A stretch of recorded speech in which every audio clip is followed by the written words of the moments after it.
الحمدللہ وکفا وسلام علی عبادہ الذین اصطفیٰ اما بعد۔ نماز کے معاملے میں آخری قعدے میں جو دعائیں مانگنی چاہیے ان کا تذکرہ ہو رہا تھا، اور اس میں حضرت عبداللہ ابن مسعود رضی اللہ عنہ کی روایت پہ بات ہو رہی تھی، اور ابن مسعود رضی اللہ عنہ سے کہ وہ نماز کے آخر پہ کون سی دعا مانگتے تھے متعدد روایات آئی ہیں، اور ان میں بعض مقامات پر الفاظ کا فرق بھی ہے۔ ہم جس دعا کی بات کر رہے ہیں یہ مصنف ابن ابی شیبہ میں بھی آئی ہے، اور بہت سے فقہا نے بھی اس کو نقل کیا ہے، اور اس دعا کے انتخاب کی ایک وجہ یہ بھی ہے کہ حضرت رسالت مآب صلی اللہ علیہ وسلم نے ایک جگہ خود اپنے معجزات کا تذکرہ فرمایا ہے، اور صحیح بخاری کی روایت میں آیا ہے کہ آپ نے فرمایا کہ 6 چیزیں ایسی ہیں جو مجھ سے پہلی امتوں کے لیے جائز نہیں تھیں، اور اللہ نے کرم فرمایا کہ میری امت کے لیے یا میرے لیے انہیں جائز قرار دیا۔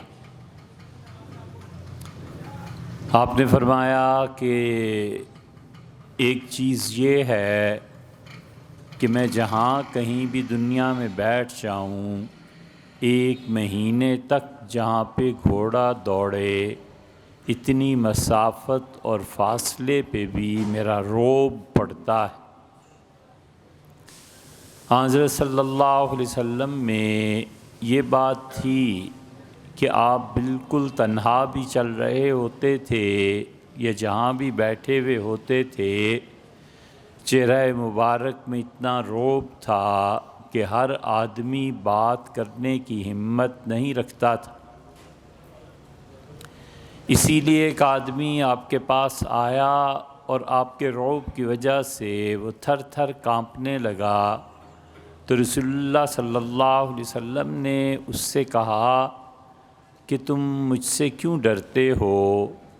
تمہیں نہیں معلوم میں اس عاجزہ اور مسکینہ عورت کا بیٹا ہوں؟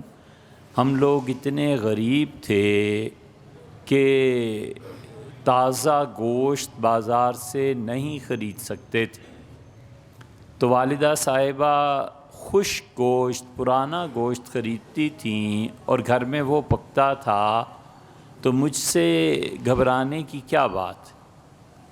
یہ ساری حدیث کا مفہوم ہے، ایگزیکٹلی الفاظ وہاں یہی ہیں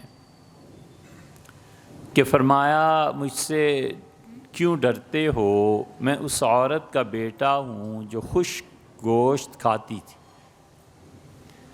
اور ان میں سے آپ نے یہ فرمایا کہ اوتیت جوامع الکلم، اللہ تعالیٰ نے مجھے یہ قدرت دی ہے کہ میں بہت بڑی بڑی چیزوں کو ایک چھوٹے سے جملے میں بیان کر دوں۔ چنانچہ قرآن پاک تو ہے ہی ہے، حضور اقدس صلی اللہ علیہ وسلم نے بھی ایسا کلام فرمایا ہے کہ آپ کے ایک جملے سے 20 مسائل ثابت ہوتے ہیں۔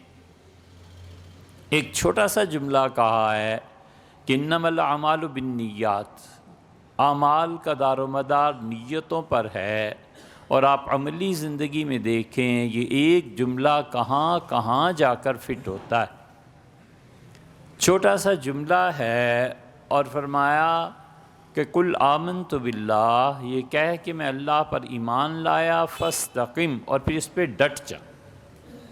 اب یہ بظاہر چھوٹا سا جملہ ہے، لیکن اس پہ ڈٹ جانا وہ علامہ اقبال کہتے ہیں چگویم مسلمانم بلرزم، میں جب کہتا ہوں کہ میں مسلمان ہوں تو اندر سے کانپ اٹھتا ہوں کہ دانم مشکلات لا الہ را، کہ اللہ کے علاوہ غیر کی حاکمیت کو تسلیم نہ کرنا اور اللہ کے علاوہ کسی کا حکم نہ ماننا، میں جانتا ہوں کہ اگر کوئی اس پہ آ جائے گا مسلمان تو پھر زندگی میں کتنی تکالیف اٹھانی پڑیں گی۔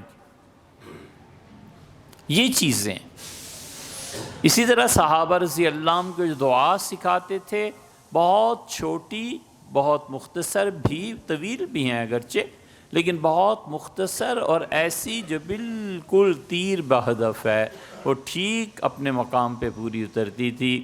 ایک صحابی رضی اللہ عنہ نے کہا رات کو نیند نہیں آتی، خالد ابن ولید رضی اللہ عنہ کا قصہ ہے، تو حضور اقدس صلی اللہ علیہ وسلم نے فرمایا یہ پڑھا کرو کہ اللہم نم عینی، اللہم اہد قلبی و نم عینی، اللہ میری دل کو ہدایت عنایت فرما اور اللہ میری آنکھوں کو نیند عنایت فرما۔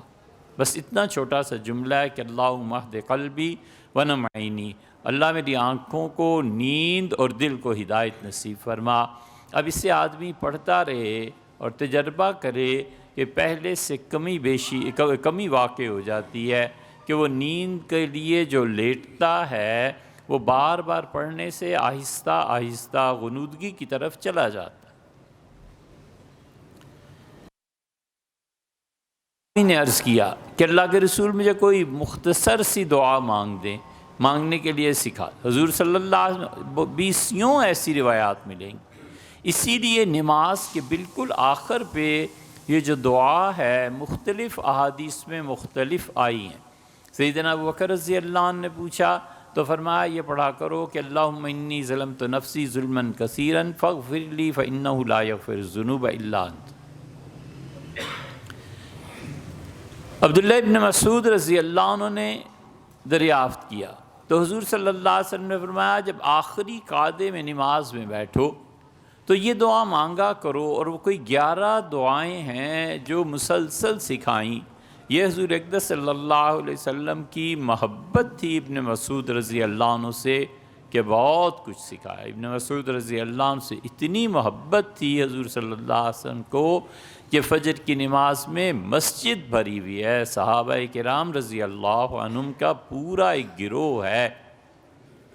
تو کسی نے عرض کیا کہ اللہ کے رسول اس آیت میں یہ آپ نے ایک آیت اس میں ترک فرما دی، کیا وہ منسوخ ہو گئی یا ہے؟ تو رسول اللہ صلی اللہ علیہ وسلم اچھا وہ آیت چھٹ گئی مجھ سے؟ پھر فرمایا ابن مسعود کہاں ہے؟ یعنی میرے پیچھے ہوتے ہوئے نماز میں ہیں اور مجھے نہیں بتا رہے۔ اتنا اعتماد، اتنا تعلق تھا۔ اسی لیے ابن مسعود رضی اللہ عنہ سے کہا کہ تم اور تمہاری والدہ جب جی چاہے پردہ اٹھاؤ اور میرے کمرے میں آ جایا کرو، جب تک کہ میں خود منع نہ کر دوں، تمہارے لیے آزادی۔ اسی لیے تو تابعین کہتے ہیں، صحابہ رضی اللہ عنہ کہتے ہیں کہ ابن مسعود رضی اللہ عنہ اس کثرت سے گھر میں آنا جانا تھا کہ ہم ایک عرصے تک یہ سمجھتے رہے کہ یہ رسول اللہ صلی اللہ علیہ وسلم کے عزیز رشتہ دار ہے۔ بہت زیادہ اعتماد۔ ایک دن یہاں تک فرمایا کہ اگر بغیر مشورے کے میں کسی کو خلافت دیتا تو ابن مسعود رضی اللہ عنہ کے دے جاتا۔ اس لیے اتنی طویل دعا انہیں سکھائی کہ نماز کے آخر پر یہ پڑھا۔ امت ان چیزوں سے غافل ہے، اس غفلت پہ تو کیا اب اظہار افسوس کرنا ہے، لیکن یہ چیزیں اتنی زیادہ چھوٹ گئی ہیں۔ نماز پڑھتے ہیں ایسی جلدی جیسے پتہ نہیں کیا ہو گیا ہے۔ جس پروردگار عالم نے ساری زندگی دی ہے اس کو 5 منٹ نہیں دیے جا سکتے، حالانکہ وہ چاہے تو 1 منٹ میں جان ختم ہو جائے۔ ہے کیا انسان؟ اس لیے ہمیشہ نماز سنوار کر پڑھنی چاہیے۔ عبدیت کی اور اللہ کی بندگی کی یہ پہلی مظہر ہے چیز جو نماز، ہمیشہ کوشش کرنی چاہیے کہ نماز کو سنت کے قریب تر لایا جائے۔ حضور صلی اللہ علیہ وسلم جتنا، صحابہ رضی اللہ عنہ کہتے ہیں ہم نے کئی مرتبہ دیکھا کہ آپ کا قیام، رکوع، سجدہ اور قومہ یعنی رکوع سے اٹھ کے کھڑے ہونا، یہ سب چیزیں برابر کا وقت لیتی تھی۔ اب کہتے ہیں ہمت کیوں نہیں بھائی؟ دنیا کے اور کاموں کے لیے ہمت ہے، ایک خدا ہی کا قرب ایسا ہے جس کے لیے ہمت نہیں۔ اللہ کا سب سے بڑا قرب کا ذریعہ یہ نماز ہے، اسی لیے اس میں سیکھنا چاہیے، یہ ہم سب کو سیکھنا۔ اور دوسرا، عذاب آیا ہوا ہوتا ہے نماز جنازہ پہ، ایسے اللہ اکبر چاروں تکبیریں کہتے ہیں جیسے آگ لگ گئی ہے، اس کو کیا ہو گیا ہے، اتنی جلدی جنازہ پڑھاتے ہیں کہ کچھ یہ جو میت ہے یہ آخری چیز ہے اتنی عظیم جو تم اسے دے رہے ہو، یہ تمہارے اصال ثواب سے بھی اور تمہاری دعاؤں سے بھی افضل یہ ہے دعا جو کھڑے ہو کے مانگ رہے ہو۔ نہ ہم پڑھیں نہ سیکھیں، اور مولوی صاحب اس پہ بھی سب کے امام ہے کہ جنازہ اتنی جلدی پڑھاتے ہیں۔ حضور اقدس صلی اللہ علیہ وسلم دعا مانگتے تھے، سیدنا عمر خلفائے راشدین رضی اللہ عنہم ان دعاؤں سے بھی زیادہ دعائیں مانگ دیتے تھے جو رسول اللہ صلی اللہ 26 دعائیں تھیں رسول اللہ صلی اللہ علیہ وسلم پڑھتے تھے، اس کی سیدنا عمر رضی اللہ عنہ کی دعائیں ہیں، بہت زیادہ دعائیں ہیں، اس لیے کہ سب کو پتہ ہوتا ہے کہ ہم میت کو آخری چیز یہ دے رہے ہیں۔ تو ایک نماز میں جلدی، دوسرے جنازہ اس سے بدتر چیز ہے کہ اسے جلدی جلدی نپٹایا جائے۔ اللہ سے دعا مانگنی چاہیے، اشک بہانے چاہیے۔ موت ایسی چیز ہے کہ ہم میں سے ہر ایک کو پیش آنی ہے، اس سے کوئی مفر نہیں۔ روزانہ جنازے کی دعا ایک مرتبہ پڑھ لے، بس 20-25 دعائیں پڑھ لے ایک مرتبہ، کسی دن یاد ہی ہو جائیں گی۔ یہ اپنی تربیت ہے نا، اس تربیت کے بغیر انسان نہیں بنتا۔ انسان جانور ہوتا ہے، پھر تربیت ضروری ہے۔ اب اس کے لیے یہ ضروری ہے کہ اپنے شیخ سے جا کے کہا جائے کہ حضرت جنازہ آئندہ سے طویل پڑھوں گا۔ حضور اقدس صلی اللہ علیہ وسلم نے دعائیں سکھا دی ہیں، کسی عالم دین سے پوچھ لے اور پڑھتا رہے، یاد ہو جائے گی نا، تھوڑا تھوڑا کر کے یاد کرتا رہے۔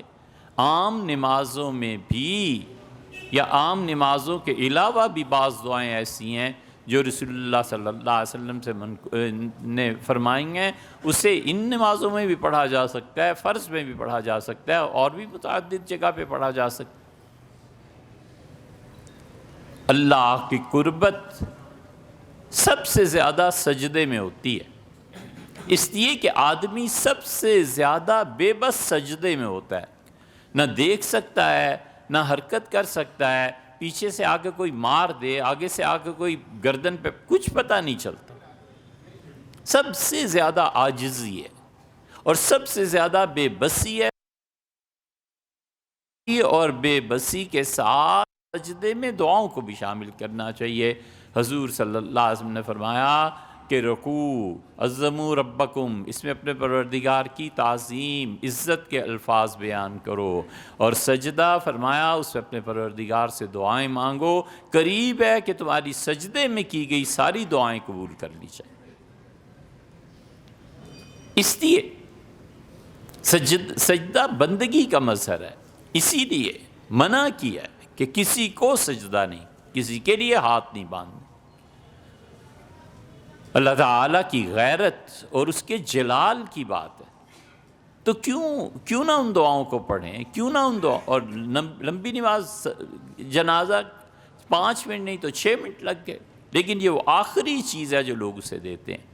اسی طرح یہ جو دعائیں سکھائی ہیں ابن مسعود رضی اللہ عنہ وغیرہ کو، اس کو کیوں حضور صلی اللہ علیہ وسلم نے بتایا؟ یا تو یہ مقام ایسا ہے سلام سے پہلے کہ اس میں دعائیں قبول ہوتی ہیں۔ 3 موقف ہیں۔ ایک موقف یہ ہے، شیخ الاسلام ابن تیمیہ رحمۃ اللہ علیہ اور اہل حدیث حضرات کا موقف ہے، اور وہ کہتے ہیں کہ سلام پھیرنے سے پہلے جتنی دعائیں ہیں یہ مانگنی چاہیے، پڑھنی چاہیے، اور اس کے بعد دوسری چیز ہے کہ سلام پھیر کے فرض نماز کے بعد جو دعا مانگی جائے وہ قبول ہوتی ہے۔ وہ بھی بہت سے اہل حدیث علماء کا مسلک ہے، اور بہت سے اور لوگوں کا بھی امت میں جو ائمہ گزرے۔ تیسری بات یہ ہے کہ یہ جو ہمارے فقہا ہیں حنفی، وہ حنفی فقہا کہتے ہیں کہ جس فرض نماز کے بعد سنت موقدہ نہیں ہے اس میں تو طویل دعائیں مانگی جائیں، اور جس فرض نماز کے بعد سنت موقدہ بھی پڑھنی باقی ہیں جیسے ظہر، عشاء، جمعہ، ان تمام فرضوں کے بعد سنن موقدہ ہیں، تو وہ کہتے ہیں ان کے بعد سنت موقدہ کی فکر کرنی چاہیے، نوافل سنتیں جو پڑھنا ہے پڑھ کے پھر اللہ سے طویل دعا مانگنی چاہیے۔ ہمارے ہاں فتویٰ اس بات پر دیا گیا کیونکہ وہ ان کا مسلک یہ ہے کہ وہ کہتے ہیں یہ سنن موقدہ اصل میں فرض ہی کا ایک حصہ ہے۔ حضور اقدس صلی اللہ علیہ وسلم نے یہ بھی فرمایا ہے کہ اس کے بعد پڑھو، یعنی فرض نماز سے سلام پھیر کے دعا مانگو، اللہ کے یہاں قبول ہوگی۔ حنفیہ نے پھر اسے تقسیم کر دیا ہے کہ سنت موقدہ زیادہ ضروری ہے یا دعا کا مانگنا، تو کہتے ہیں دعا نفل ہے، اسے فارغ ہونے کے بعد تم دعا مانگو۔ اسی لیے جمعے کی نماز کے بعد مختصر دعا ہوتی ہے کہ اصل مسلک پر عمل ہو جو احناف کا ہے، اور رسول اللہ صلی اللہ علیہ وسلم تو جمعے کی نماز پڑھاتے تھے اور فرض نماز میں سلام پھیر کے کبھی کوئی دعا مانگتے تھے، کبھی رسول اللہ صلی اللہ علیہ وسلم اٹھ کے حجرے میں تشریف لے جاتے تھے اور سنن موقدہ اپنے گھر میں پڑھتے تھے۔ جب تشریف لائے ہیں کوفہ میں امیر المومنین سیدنا علی کرم اللہ وجہ،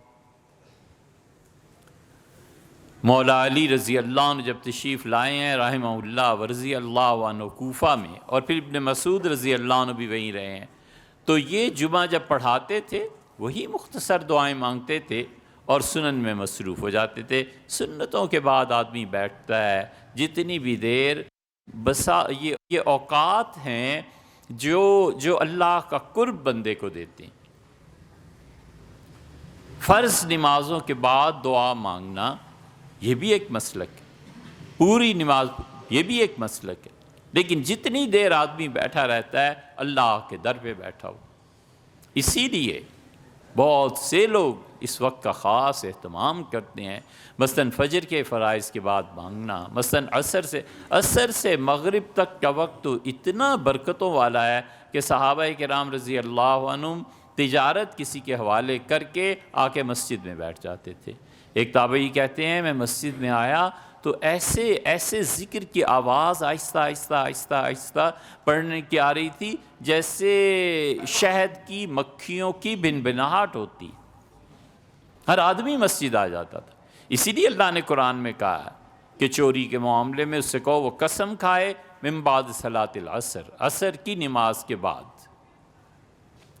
تفسیر میں اللہ تعالیٰ نے جہاں یہ بات فرمائی ہے اس کی تفسیر میں ہے کہ عصر کی نماز کے بعد قسم لو اس سے، اور ممبر کے پاس قسم لو۔ اس کا مطلب یہ ہے کہ ممبر کے قریب کی جگہ میں برکت ہے۔ اس کا مطلب یہ ہے کہ عصر اور مغرب کے درمیان کا جو وقت ہے اس میں فرمایا دعا اللہ اس میں قبول کرتا ہے، سنتا ہے۔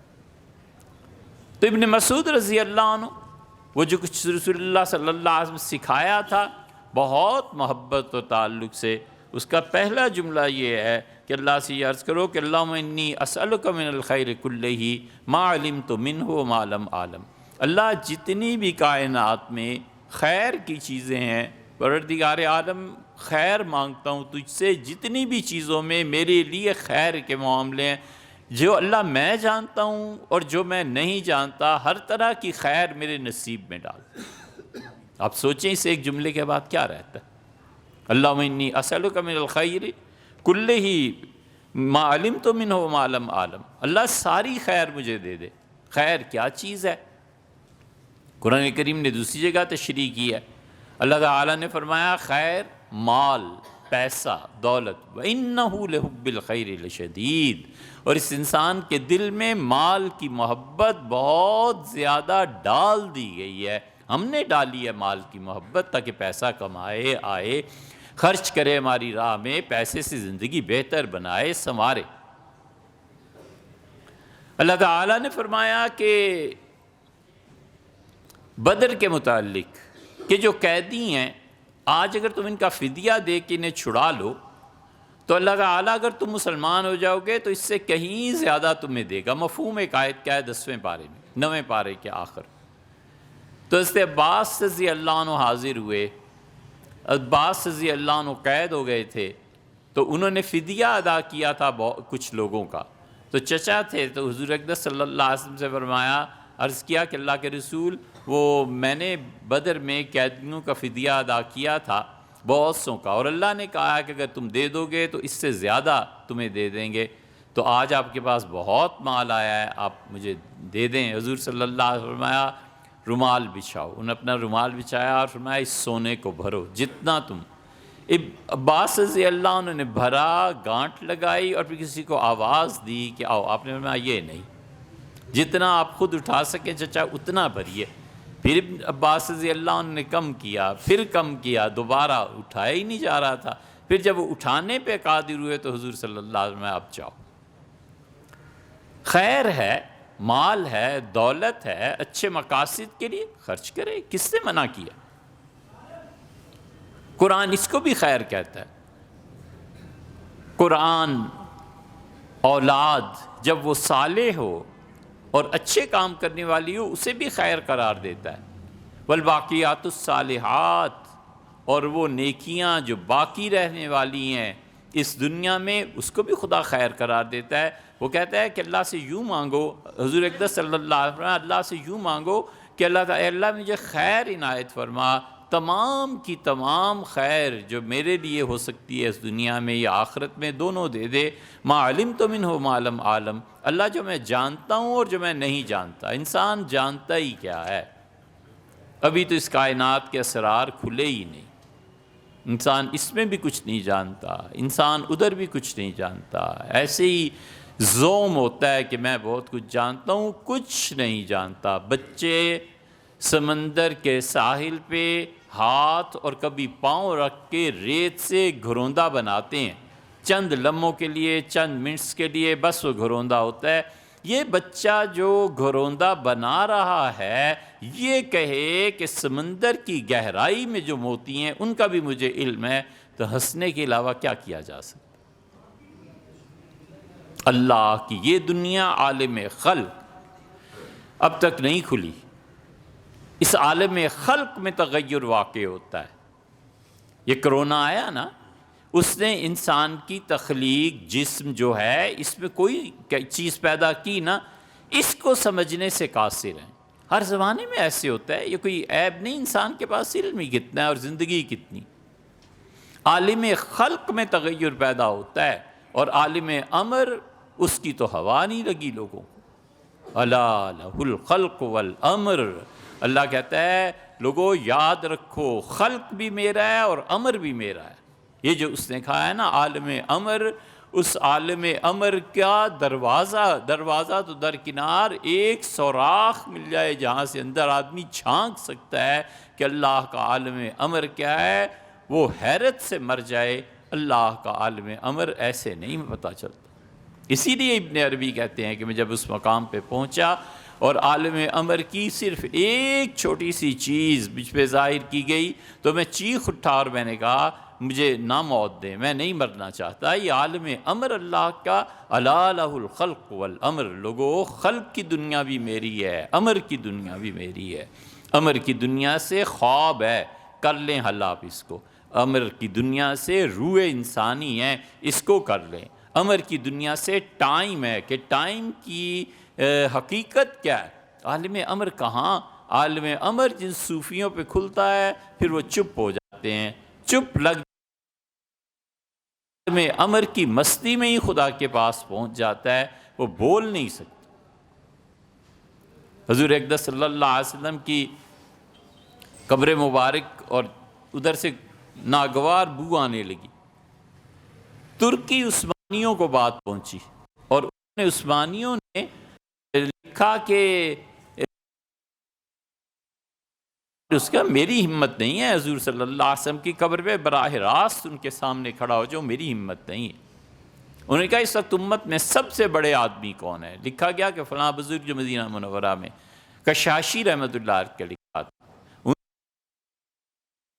پھر انہوں نے 40 روزے رکھے اور اس کے بعد وہ اترے نیچے، تو آ کے کہا کہ ایک بلی ہے کسی طرح چلی گئی تھی، اس کی ہڈیاں ہیں اور وہ بو آ رہی ہے۔ اٹھا کر باہر لے آئے، اور لوگ کہتے ہیں ہم نے ان سے پوچھا کہ اندر کیا تھا، بس رو دیتے تھے اور چپ رہتے تھے۔ ایسی چپ لگی کہ آخر اس چپ نے چند دنوں کے بعد کلمہ پڑھا اور اللہ کے ہاں تشریف لے گئے۔ یہ حالت ہو جاتی ہے۔ یہ عالم امر ہے۔ عالم خلق تو انسان کیا سمجھے، عالم امر تو کیا سمجھے، عالم خلق میں بھی پوری نہیں پڑتی۔